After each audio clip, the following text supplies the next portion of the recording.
우리가 기도하는 곳에 가다가 점치는 귀신 들린 여종 하나를 만나니 점으로 그 주인들에게 큰 이익을 주는 자라. 그가 바울과 우리를 따라와 소리질러 이르되 이 사람들은 지극히 높은 하나님의 종으로서 구원의 길을 너희에게 전하는 자라 하며 이같이 여러 날을 하는지라.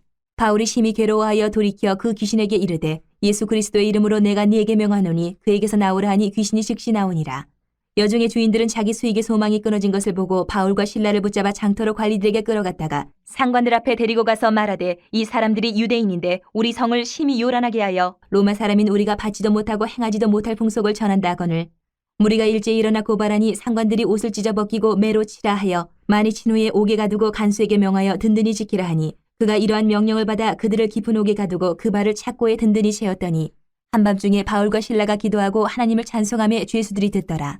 이에 갑자기 큰 지진이 나서 옥터가 움직이고 문이 곧 다 열리며 모든 사람의 매인 것이 다 벗어진지라. 간수가 자다가 깨어 옥문들이 열린 것을 보고 죄수들이 도망한 줄을 생각하고 칼을 빼어 자결하려 하거늘 바울이 크게 소리질러 이르되 내 몸을 상하지 말라 우리가 다 여기 있노라 하니 간수가 등불을 달라고 하며 뛰어들어가 무서워 떨며 바울과 실라 앞에 엎드리고 그들을 데리고 나가 이르되 선생들이여 내가 어떻게 하여야 구원을 받으리까 하거늘 이르되 주 예수를 믿으라 그리하면 너와 네 집이 구원을 받으리라 하고 주의 말씀을 그 사람과 그 집에 있는 모든 사람에게 전하더라. 그 밤 그 시각에 간수가 그들을 데려다가 그 맞은 자리를 씻어주고 자기와 그 온 가족이 다 세례를 받은 후 그들을 데리고 자기 집에 올라가서 음식을 차려주고 그와 온 집안이 하나님을 믿음으로 크게 기뻐하니라. 나르셈의 상관들이 부하를 보내어 이 사람들을 놓으라 하니 간수가 그 말대로 바울에게 말하되 상관들이 사람을 보내어 너희를 놓으라 하였으니 이제는 나가서 평안히 가라 하거늘 바울이 이르되 로마 사람인 우리를 죄도 정하지 아니하고 공중 앞에서 때리고 옥에 가두었다가 이제는 가만히 내보내고자 하느냐 아니라 그들이 친히 와서 우리를 데리고 나가야 하리라 한데 부하들이 이 말을 상관들에게 보고하니 그들이 로마 사람이라 하는 말을 듣고 두려워하여 와서 권하여 데리고 나가 그 성에서 떠나기를 청하니 두 사람이 옥에서 나와 루디아의 집에 들어가서 형제들을 만나보고 위로하고 가니라. 우리 사람들은 어떤 지역이나 국적, 피부색 등등 이 의미 없는 기준을 가지고 다른 사람들을 차별하는 경향들이 우리 속에 있습니다. 이것은 우리 사람의 죄성에 이런 모습들이 그냥 뿌리 박혀 있기 때문에 이런 차별의 경향들이 나타나요. 오늘만 그렇느냐? 아니요, 그렇지 않은 것 같습니다. 오늘 말씀 본문을 보면 1세기 로마 제국 시대의 유대인들은 율법 어떤 할례를 기준으로 이방인들을 차별을 한 기록도 있고 그래서 이방인들을 사람 취급을 하지 않고 뭐 더러운 자들이다 이렇게 차별하는 기록도 있고 반대로 또 이 이방인들 사이에서도 마찬가지로 이런 차별들이 그냥 공공연하게 있어 왔어요. 오늘 말씀을 들어가서 보면 16절부터 보면 빌립보에 사도 바울이 실라와 도착을 했습니다.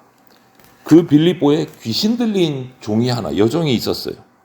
그런데 이 귀신 들린 여종이 바울과 이 일행들을 보면서 계속 따라다니면서 칭송을 해요. 나쁜 말을 하는 게 아니고 칭송을 해요. 오늘 보니까 17절에 이렇게 기록해요. 그가 바울과 우리를 따라와 소리질러 이르되 이 사람들은 지극히 높은 하나님의 종으로서 구원의 길을 너희에게 전하는 자라.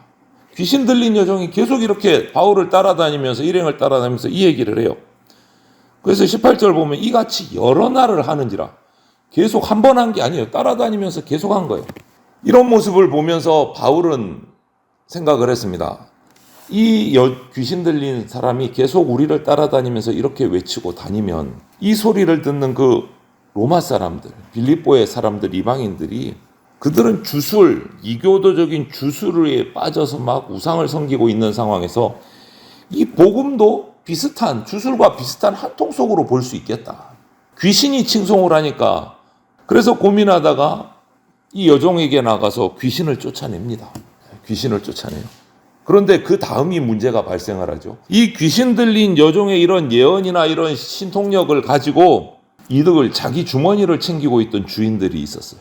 한 명이 아닌 거예요. 주인들이라고 돼 있어요. 이 주인들이 있었는데 이 사람들이 이 여종에게서 귀신이 떠나가니까 이제 그런 이득을 볼 만한 능력이 없어진 거예요.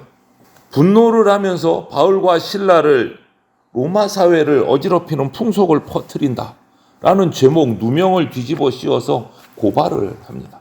이런 장면들이 오늘날도 있습니다, 여러분. 복음은 이 사람을 경제적인 어떤 수단으로 삼는 이 사탄적인 이런 잘못들을 뒤집어 엎는 능력이 있어요. 복음은. 그런데 그것으로 말미암아 또 핍박당할 수도 있습니다. 오늘날도 똑같은 모습이 나타나죠. 이렇게 귀신에 붙잡힌 여종으로 이익을 누리던 주인들이 바울을 붙잡아서 로마 관리들에게 끌고 갑니다. 그런데 오늘 19절부터 21절을 보면 이 바울 일행을 유대인으로 규정을 해요. 이 로마 주인들이. 그러면서 로마인인 자신들을 우리들이 받을 수 없는, 로마인이 받을 수 없는 이상한 풍속을 전한다. 고발을 해요. 유대인들이. 차별이 시작된 거예요. 이 유대인들이 우리 로마를 어지럽히고 있다.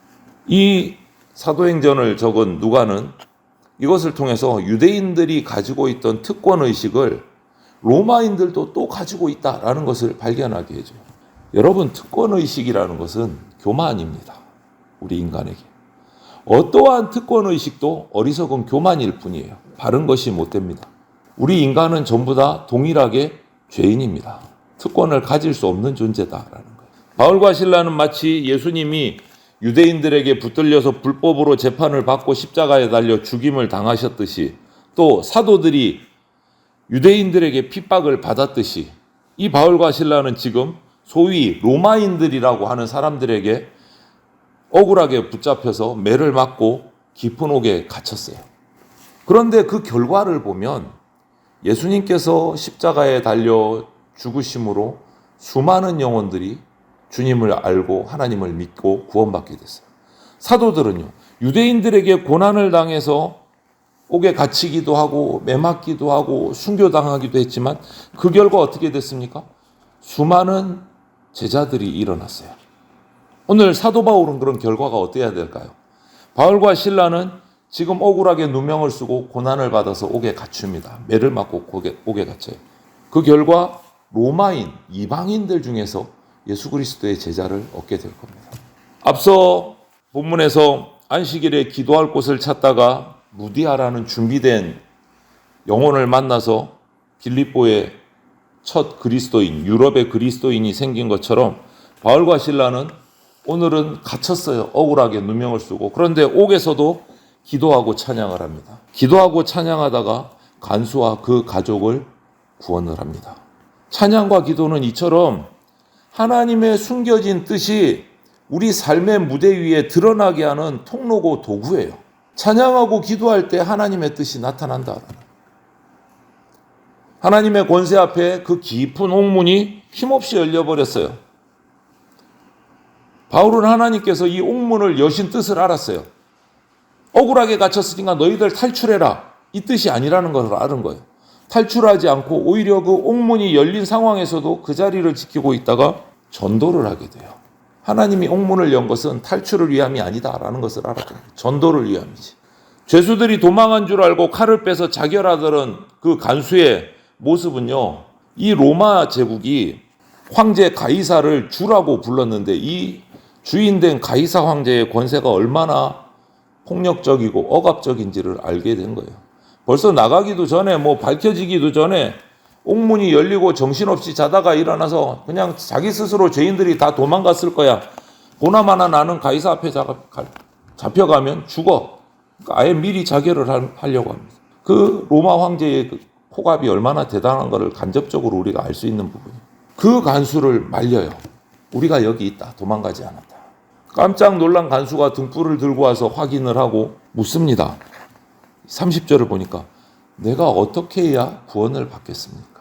근데 여기서 우리가 이 질문을 다시 생각해 봐요. 영적인 질문이 아닌 거예요. 이 상황을 보면 내가 어떻게 해야 로마 황제로부터 처벌을 받지 않겠습니까? 육신적인 그 구원을 말한 거예요.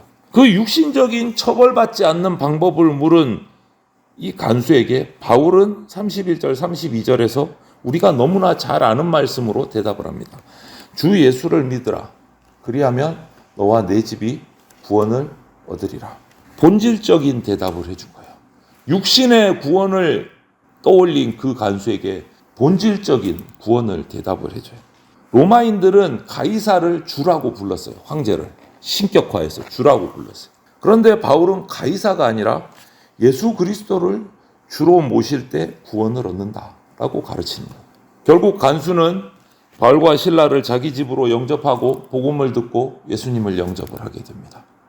이들은 가이사를 섬기는 로마인이기 이전에 이제 예수 그리스도를 주로 섬기는 그리스도인이라는 정체성을 가지게 됐어요. 이것을 통해서 영원한 구원을 받은 겁니다. 육신의 구원뿐만 아니라 영원한 구원을 받은 거예요. 그렇게 이 간수와 간수의 가족들이 구원을 받았습니다. 그것으로 끝나지 않죠. 날이 새었습니다. 빌립보인들이 가지고 있던 이 로마인이라는 자부심이 유대인과 로마인, 이 구분하는 이 특권의식이 얼마나 어리석은가가 날이 밝고 나서 나타났어요. 바울은 자신이 유대인이지만 더불어 나는 로마 시민권을 가진 로마인이다 라는 것을 37절에 밝혀요. 난리가 났습니다. 왜 난리가 났을까요? 바울을 가두었던 그 상사들, 간수의 상사들, 관리들이 이 사실을 전해 듣고 두려워했어요. 왜? 로마인은, 로마 시민권을 가진 자는 정식 재판이 없으면 형벌을 가할 수도 없고 옥에 가둘 수도 없어요. 그게 그 당시에 로마 법이에요. 그런데 어떻게 했습니까? 재판도 없었습니다. 무조건 잡아다가 차별로 이 유대인이 우리 로마의 풍습을 어지럽힌다는 그 말만 믿고 그 귀신 들린 여종의 주인들의 말만 믿고 재판도 없이 체포를 해다가 매를 때리고 깊은 오두에 가둬버렸어요. 이것은 그 관리들 로마인이라는 자부심만 가지고 있었지 로마인으로서 기본적인 소양도 가지고 있지 않았어요. 그냥 특권의식만 똘똘 뭉쳐가지고 압박하고 갑질을 했던 거예요. 두려움에 떨 수밖에 없죠. 이런 사실을 보면서 저와 여러분이 그리스도인으로서 우리를 돌아보게 돼요. 우리는 하나님의 자녀, 하나님 나라의 시민이라는 자부심을 가지고 있는데 혹시 그 자부심만으로 특권의식만 가지고 있어가지고 그에 걸맞은 삶은 내가 똑바로 살고 있는가 한번 생각해 봐야 돼. 나 하나님 나라 백성이야. 구원받은 자야. 하나님의 자녀야. 자부심은 가지고 있는데 그게 특권의식으로 변질이 돼가지고 그런 삶을 살고 있는가? 그렇지 못한가? 우리 살피지 않을 때가 많아요. 그냥 난 교회 가서 예배 드리니까 하나님 백성이야. 그것으로 끝. 특권의식에만 똘똘 뭉쳐있지는 않는가? 여러분 고린도전서 4장 20절에 보면 이런 말씀이 있어요. 하나님의 나라는 말에 있지 않고 오직 능력에 있다. 오직 능력에 있다. 우리를 통해서 하나님의 능력이 나타나야 되고 하나님의 자녀인 우리를 통해서 하나님 나라의 모습이 보여야 돼요. 오늘 이 빌립보에서 바울과 실라 일행이 당한 일을 보면서 복음에 의해서 온전하게 거듭나지 못한 사람들, 복음을 만나지 못한 사람들이 얼마나 어리석은 특권의식을 가지고 살아가는지도 우리가 보았고 또 반대로 하나님을 받아들이고 복음을 받은 이 바울 일행이 그런 그들 가운데 들어가서 억울한 고난을 당함으로 오히려 그들 중에 몇을 구원하는 모습도 우리가 발견을 합니다. 이런 모습을 보면서 하늘의 백성된 하나님의 자녀된 우리들도 억울하지만 이런 고난을 통해서 준비된 영혼을 구원할 수도 있겠다 하는 생각이 들어요. 하나님이 저와 여러분들을 그렇게 사용할 수도 있습니다. 여러분. 이런 상황들을 살피면서 예수님을 전함으로 어두운 세상에서 구원을 가져오는 귀한 사명을 우리가 받은 자다. 항상 준비된 마음으로 우리가 있어서 담대하게 세상과 맞서면서 고난에 인내함으로 복음을 전할 수 있는, 그래서 영혼을 구원할 수 있는 저와 여러분들이 다 되시기를 주님의 이름으로 축원을 드립니다. 아멘.